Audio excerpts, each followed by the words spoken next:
What's up, everyone, and welcome back to the Clone Wars Chronological Rewatch. This week, we're talking about the Rise of Clovis, the second episode in the banking arc. I don't know what to call this one. In Season 6 of the Clone Wars. Banking/Clovis arc. Yeah, I guess it's the Clovis arc.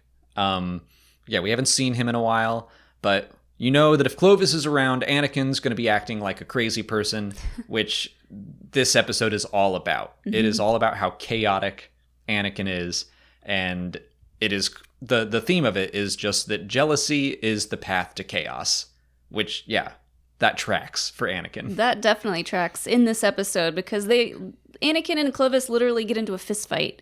Yeah. Which Anakin has an upper hand in. Ooh, nice. Upper middle hand. An upper middle hand. Yeah, good pun. Yeah. The way that Anakin acts in this episode is chaotic. He is so obvious to everyone around him. There's that scene in the Senate building, Palpatine's office, and there's Jedi there, there's senators there, and then as they're leaving, before anyone's even out of earshot, Anakin grabs Padme and starts being very obviously possessive. I'm like, dude, they're right there. Poor Padme is just trying to do her job and get work done. And he just does not trust her. And she's I think she literally says in the episode, why can't you trust me? And this episode is frustrating. Yeah, because it makes me, and then throughout the episode, by the end of the episode, Padme basically is like, you know what? We're on a break. That, I don't even remember that. That's crazy to me. Because we were so close to them just not even happening. Yeah. And I wonder what would have happened. But I did not recall that from this episode. I'm I remember Clovis and the banking stuff, but the fact that Anakin's crazy behavior, his possessiveness, his jealousy, it just brings to the forefront all of their other issues as a couple, mm-hmm. where Padme has to confront the darkness that's Anakin, that he's willing to attack Clovis over their almost kiss, which is upsetting.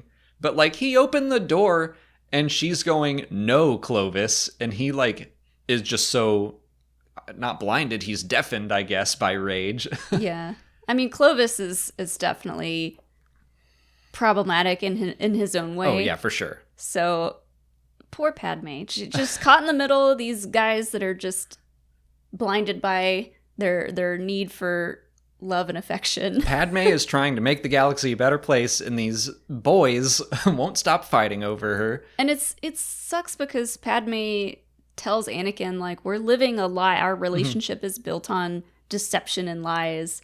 And that is just so hard to hear because they love each other, but they can't have a normal relationship when they're doing so many things in secret.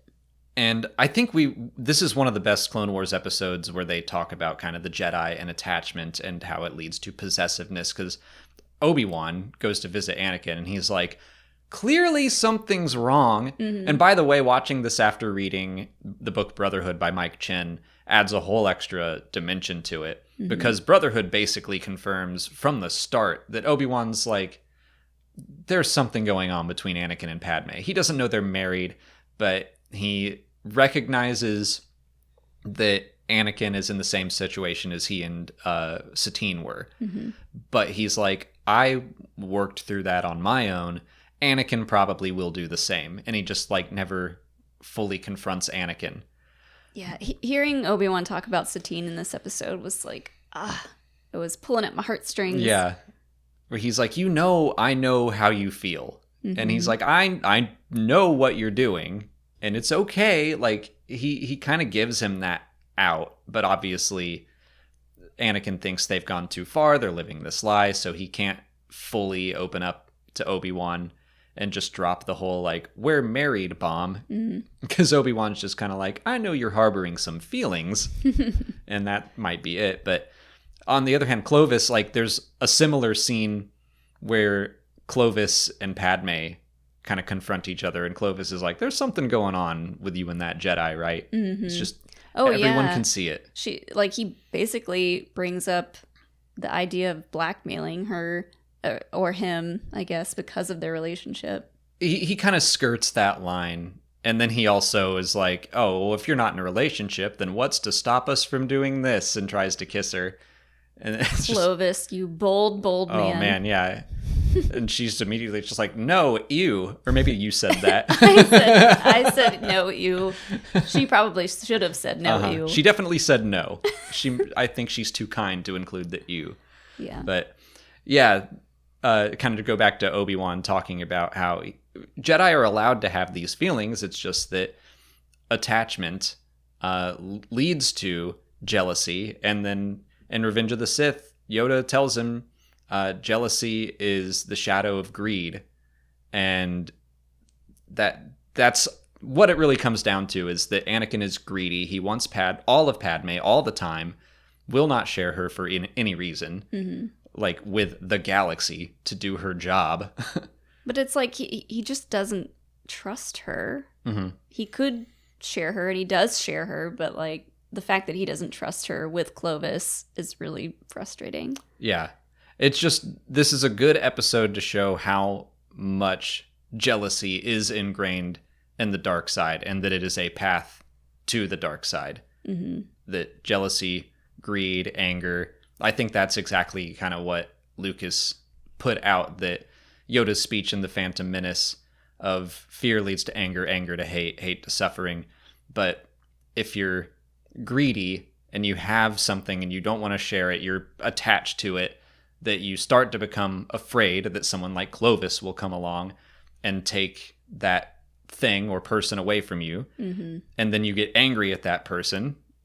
And so you start to hate that person. Which I actually think the Disney Plus summary says Anakin's hatred for Clovis gets out of control or something like that. Well, yeah, he like beats the guy up. But I'm sure by the end of this episode, like by the end, Anakin knows what he did was bad and that he shouldn't have done that. But then after Padme confronts him and talks about their relationship and how it's built on lies, he probably has that fear of losing her even more so, because she obviously is like, our relationship sucks because we can't be outward with it. But we can't be who we are. Yeah. She could be like that with someone like Clovis. So even though Anakin is like, I'm sorry, I know I should have done that, that seed is still planted in his head. Like, I don't think he's ever going to be okay with Clovis. Oh, yeah. And I mean, Padme would never, I don't think, because he was proven to be a traitor to the Republic. Like, I don't think... She didn't even want to work with him in the first place. But it's so weird, the ending of this episode, and I kind of want to explore it more when we're looking at the theme. It's definitely all about Anakin, but Palpatine convinces the Republic that it's good for a traitor to be in charge of the banks. That it's like, it's good to have someone in the middle that no side fully trusts. And it's just like... Then they vote on it, and Bail Organa's like, am I the one sane person here voting no? Yeah. I'm sure Mon Mothma also voted that down, but like Padme is on Clovis's side at that point, which helps get the vote across. But yeah, I really liked the exploration of an additional part of the fear, anger, hatred line that's so famous. Like, I think that there are a lot of paths to get to fear, and just jealousy is one of them. And I liked the way that they explored that in this episode. Yeah. But that'll be it for the Rise of Clovis, and next time we will finish off this arc. If you haven't already, please like this video, subscribe to the channel. Follow us on Twitter, Instagram, Facebook, and TikTok. And consider checking out our Patreon page. As always, thanks for watching, and may the Force be with you.